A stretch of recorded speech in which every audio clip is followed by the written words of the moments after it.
बिरबल, तुम तो कहते थे कि तुम्हारे यहाँ भी ईश्वर एक ही है।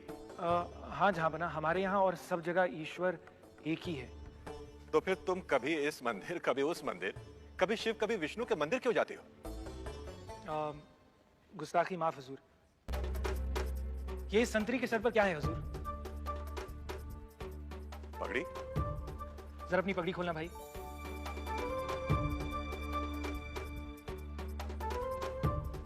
अब इसे अपनी कमर में बांधो। जहांपना, अब ये क्या है? ये कमरबंद है। अब इसे अपने कंधे पर रखो। अब ये क्या है जहांपना? ये अंगरखा है। पर ये है क्या? यानी? जहांपना, इसे जैसे चाहो पहन लो, ये कपड़ा ही है। पगड़ी, कमरबंद, अंगरखा जैसे कपड़ा ही है, वैसे ही जिससे हमारे संसार का ताना बाना बुना गया है, वो एक ही है, वो ब्रह्म ही है। आध्यात्म की भाषा में जिसे ब्रह्म या सत्य कहते हैं, धर्म की भाषा में उसे ईश्वर या खुदा कहते हैं। बिरबल, तो फिर मुझे वो दिखाई क्यों नहीं देता, जबकि मैं ये कपड़ा देख सकता हूं? जहांपना, आप हुक्मरान हैं, मुल्क में आपकी हुकूमत चलती है, हुक्मरान दिखाई देता है, पर हुकूमत की कोई सूरत नहीं होती बिरबल। वो तो मुल्क के कानून, इंतजाम, सिपाही, कारिंदों और शाही दफ्तरों में महसूस की जा सकती है। ठीक वैसे ही जहांपना, उसकी हुकूमत प्रकृति के नियमों में और शरीर में चेतना के रूप में रहती है। तो फिर हुक्मरान कहाँ है? कुछ लोग उसे सृष्टि के हर रूप में देखते हैं जहांपना। और जो उसे नहीं देख पाते?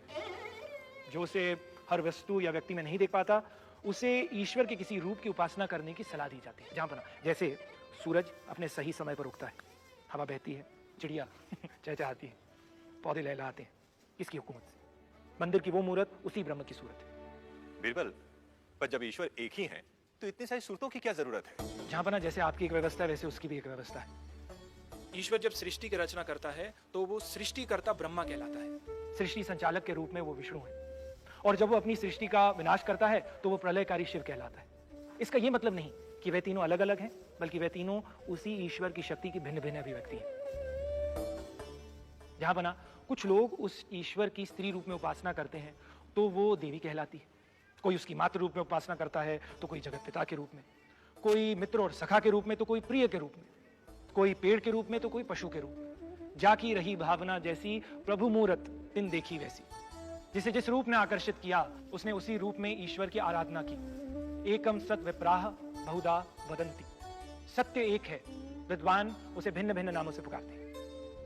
बात अब कुछ कुछ समझ में आ रही है। भगवत गीता के अध्याय 7 श्लोक 21 में भगवान श्री कृष्ण अर्जुन से कहते हैं कि मैं यानी ईश्वर प्रत्येक जीव के हृदय में परमात्मा स्वरूप स्थित हूँ।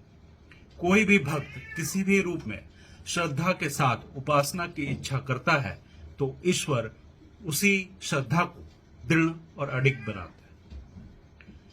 उपनिषद गंगा का 38वां एपिसोड यह है, जिसका टाइटल है देवता। कृपया इसे देखें, पूरा देखें। धन्यवाद।